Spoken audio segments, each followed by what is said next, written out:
السلام علیکم، بات کرو بھائی پاکستان۔ وعلیکم السلام۔ جی جناب، کیسے ہیں؟ خیریت سے ہیں؟ ٹھیک ٹھاک، آپ نے ٹھیک ہے؟ سے ٹھیک ہے آپ کی؟ بہت مہربانی، سلامت رہیں، زندہ رہیں۔ کیا نام ہے آپ کا؟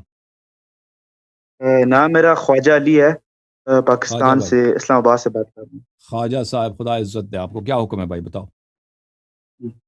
سوال میرا کچھ اس طرح کا ہے کہ رجال کشی میں یہ بات مذکور ہے کہ مولا علی کی طرف سے یہ بات منسوب ہے کہ آپ فرماتے ہیں کہ میں خلاف شریعت کام کا بھی دیکھتا ہوں نا، تو مجھے آگ کو چلانے کا دل کرتا ہے، لگتا ہے کہ میں اس کو جو نا وہ آگ پکڑوں اور اس کام کو ختم کر دوں۔ سمجھائیے؟ میں خلاف شریعت بات دیکھتا ہوں تو آگ پکڑ کر اس کو ختم کرنا چاہتا ہوں۔ جی، تو سوال یہ پیدا ہوتا ہے کہ جب حضرت عمر کے بارے میں یہ بات مذکور کی جاتی ہے کہ حضرت فاطمہ کا جو ہے نا ان کو دروازہ ان پر مارا، تو اس وقت مولا علی کی غیرت کہاں پر تھی؟ اس وقت تو کچھ نہیں کہا ان کو۔ جی ہاں، تو اس کا جواب بہت دفعہ دے چکے ہیں، پھر ایک دفعہ مزید جواب دیتے ہیں نا، آپ سن لیجیے۔ بہت مہربانی آپ کی، ٹھیک ہے، خدا حافظ۔ اوکے، جواب دیتے ہیں، ایک منٹ میں کتاب لے کے آؤں۔ عزیزو، یہ کتاب ہے سقیم مسلم، صحیح مسلم، تالیف حافظ ابو الحسین مسلم بن الحجاج القشیری نیشابوری، چاپ دار الفکر، بیروت لبنان میں، سنہ 2010 میں بیروت لبنان میں یہ کتاب چھپی ہے۔ یہاں پہ ملاحظہ فرمائیے، باب طاعت الامراء وان منعوا الحقوق۔ امراء، حکام وقت کی طاعت واجب ہے، اگرچہ وہ آپ پہ ظلم کریں، آپ کے حق کو منع کر دیں۔ یہ حدیث دیکھیے، یہ روایت ہے حذیفہ ابن الیمان رضی اللہ تعالی عنہ سے۔ رسول اللہ صلی اللہ علیہ وآلہ وسلم نے فرمایا، یکون بعدی ائمۃ لا یہتدون بہداہ، میرے بعد جو خلفاء آئیں گے، جو امراء آئیں گے، ان کی حالت یہ ہوگی کہ وہ میری ہدایت پہ نہیں ہوں گے، میری جو ہدایت ہے وہ میری ہدایت پہ نہیں ہوں گے، ولا یستنون بسنتی، اور وہ میری سنت کی بھی اقتداء نہیں کریں گے، نہ میری ہدایت پہ، نہ میری دین پہ، نہ میری سنت پہ ہوں گے، پکے کافر، ٹھیک ہے نا۔ وسیقوم فیہم رجال، اور ان میں سے ایسے بھی خلفاء ہوں گے، ایسے امراء بھی ہوں گے، قلوبہم قلوب الشیاطین فی جثمان انس، کہ ان کی روح جو ہے شیطان کی روح ہوگی، روح انسان کی، شکل حلیہ انسان کی، روح نفس پرسنالٹی ابلیس۔ یعنی کیسے؟ میرے بعد ایسے خلفاء آئیں گے، جو خلفاء آئیں گے وہ کیا ہوں گے؟ ہاں، بظاہر انسان، حقیقت میں شیطان۔ یعنی شیطان اگر انسانی روپ میں آ جائے تو آپ میرے بعد جو خلفاء ہوں گے ان کو دیکھ لیجیے، ٹھیک ہے نا۔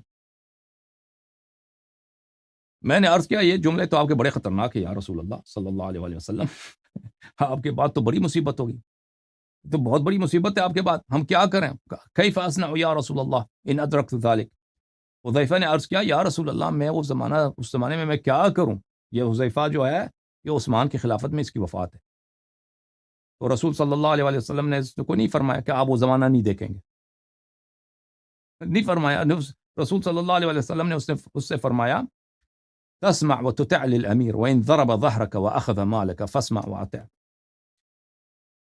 تم اس بادشاہ وقت کا، جو شیطان ہے، اس کی طاعت کرو، اس کی بات کو مانو، اگرچہ وہ وَإِنَّ ضَرَبَ ظَهْرَكَ، وہ بادشاہ آپ کے پشت پر مارے، کوڑے سے آپ کے پشت کو مارے،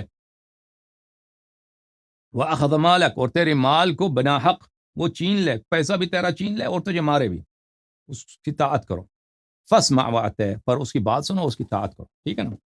تو تمہارے مولوی جو یہ سناتے ہیں کہ امیر المؤمنین علیہ الصلاۃ والسلام اس وقت جب حضرت زہرا سلام اللہ علیہا پہ حملہ ہوا تھا، اس وقت انہوں نے کیوں جہاد نہیں کیا؟ تو ان کو یہ جواب ہے ہمارا کہ جب تمہاری اپنی کتب میں یہ ہے کہ اسلام کا حکم یہ ہے کہ خلیفہ آپ کو مارے بھی، آپ کا مال بھی چھینے، وہ شیطان بھی ہو، اتنا بے ایمان کافر، نہ ہدایت پر ہے، نہ سنت پر ہے، نہ دین پر ہے، اتنا پکا کافر کہ ظاہر میں وہ انسان ہے، حقیقت میں وہ شیطان ہے، ابلیس ہے، ٹھیک ہے نا۔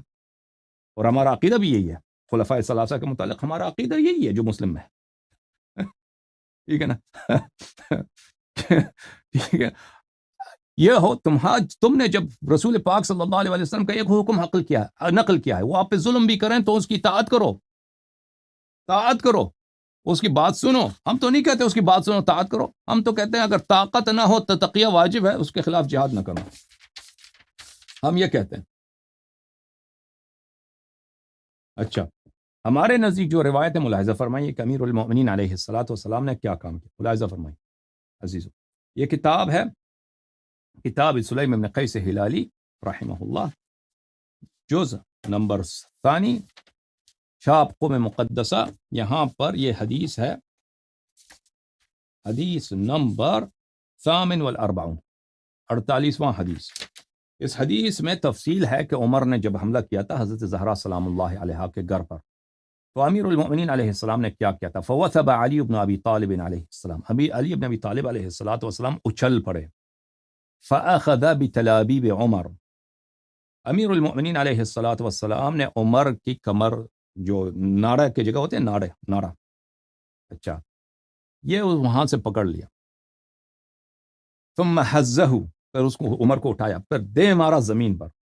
فصرعہ، دے مارا اس کو زمین پر. ووجع انفہ ورقبتہ، اور اس کے ناک پہ، اب کس طرح وار کیا، تپڑ مارا، مکہ مارا سلام اللہ علیہ، اس کے ناک پر اور اس کے گردن پہ وار فرمایا.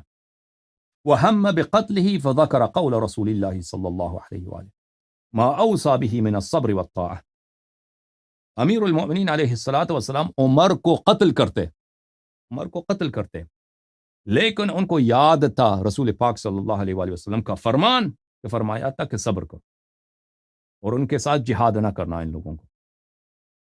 فقال والذی، پس فرمایا والذی کرم محمدا بالنبوہ صلی اللہ علیہ وآلہ وسلم، فرمایا کہ اس اللہ کی قسم جس نے نبی صلی اللہ علیہ وآلہ وسلم کو نبوت کا تاج پہنایا ہے. یبن الصحاق، اے بدکارہ عورت کے حرام زادہ اولاد، لولا کتاب من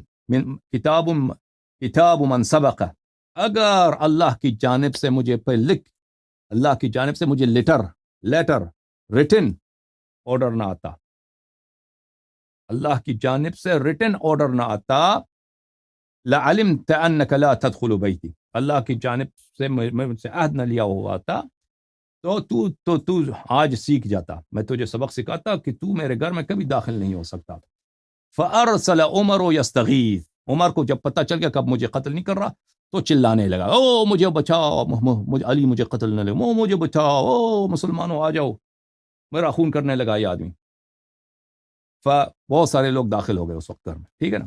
یہ تھا کہ امیر المؤمنین علیہ السلام کا ایک عہد تھا کہ انہوں نے قتل نہیں کرنا ہے اس کو. رسول اللہ صلی اللہ علیہ وسلم سے ایک وعدہ تھا کہ اگر ان کے پاس انصار نہ ہوں تو وہ جہاد نہ کریں. ٹھیک ہے بھائی، یہ تھا